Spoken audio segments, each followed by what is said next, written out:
A lot of people think that making pizza is a super hard and time-consuming process. But it's actually one of the easiest things to do. You basically only need three major components of a pizza, and those are the dough, the sauce, and the toppings. Starting off with the dough, a lot of people think that this is the hardest part of making a pizza, and in fact it can be really time-consuming due to the kneading process.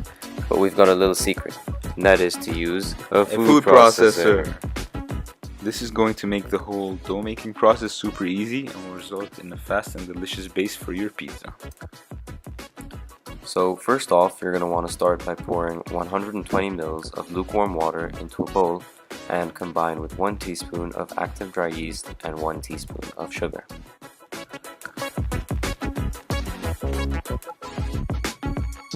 We are now going to add 1 cup of flour in addition to a single teaspoon of salt. And we're slowly going to begin to pulse. While blending, slowly add in your yeasty water.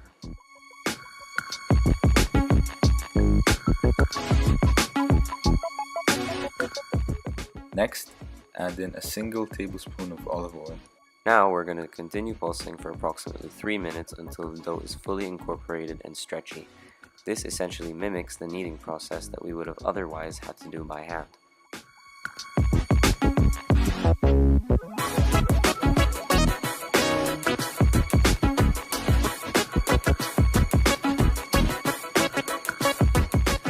After you're done, turn out your dough onto a floured surface and give it a couple of kneads just to finally incorporate it with each other. Then we're going to begin forming it into a ball shape. We will place the dough in a bowl, cover with a damp towel, and then let it sit in a warm area until it doubles in size. This should take around an hour. While the dough rises, we are going to make our tomato sauce. Once more, we're going to use our handy food processor, but first we're going to roughly chop 2 tomatoes. So I'm just cutting them into quarters, and then we're going to place them into the food processor.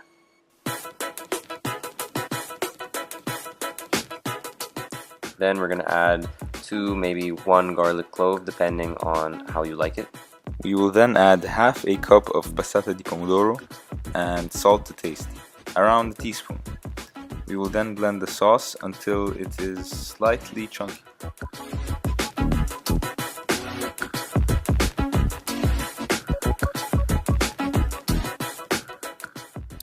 This is the consistency you're looking for. After the dough has doubled in size, take it out and place it into a floured up surface.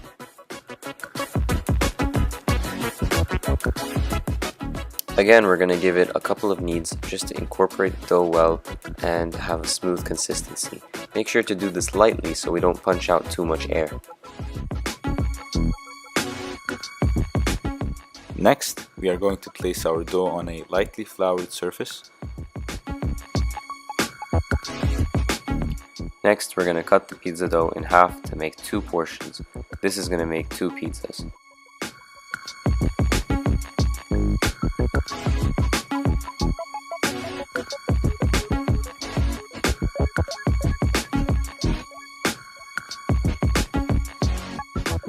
Set aside and let them rest for 5 minutes. Now we're going to start by stretching out our dough into the pizza bases. So we're going to start by pushing in the center and pushing all the air out towards the edges and the sides to make the fluffy and crispy crust. So we're going to continue doing this, and then we can begin using both our hands to stretch the edges of the dough to get a larger diameter. Over here we're targeting around 9 inches.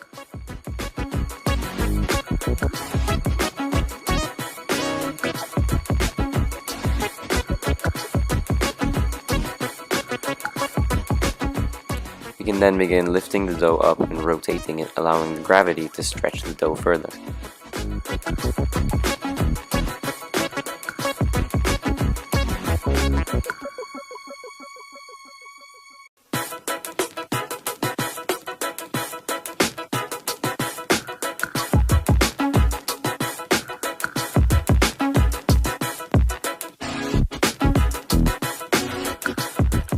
Once we have a fairly loose dough, we're going to begin tossing it into the air to get it to its final size.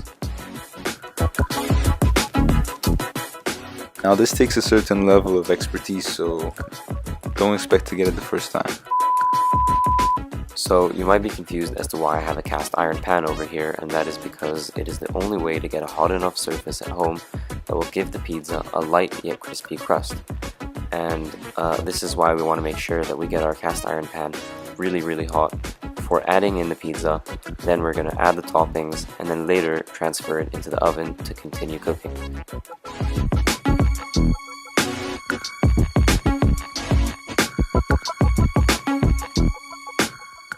We are now going to add our perfectly formed dough base into the pan.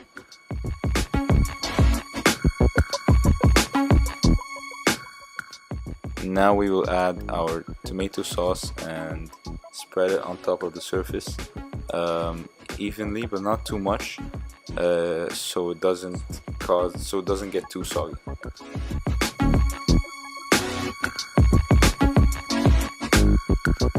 Now I'm going to start adding our fresh buffalo mozzarella, and you want to make sure that you have a good amount but not too much in the center as to not overload it. And here we're also adding some crushed oregano and a drizzle of olive oil. Now we're going to place our pizza in the oven for about 7 to 10 minutes. After around 7 to 10 minutes in the oven, this is what your pizza should look like. You really want to look for these charred edges that give a really nice flavor. So now we're going to place the pizza onto our cutting board, and we're going to add a handful of arugula or rocket or rucola or whatever else you call it.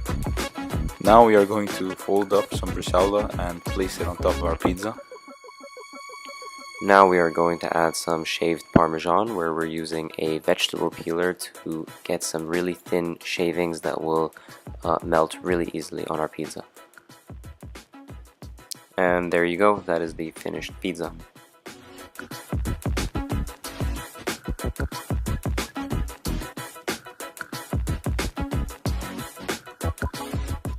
Now this is fully dependent on taste, so if you like a bit of spice, you can add some chili flakes on top of your pizza. Now there's nothing left to do but to dig in. Yeah.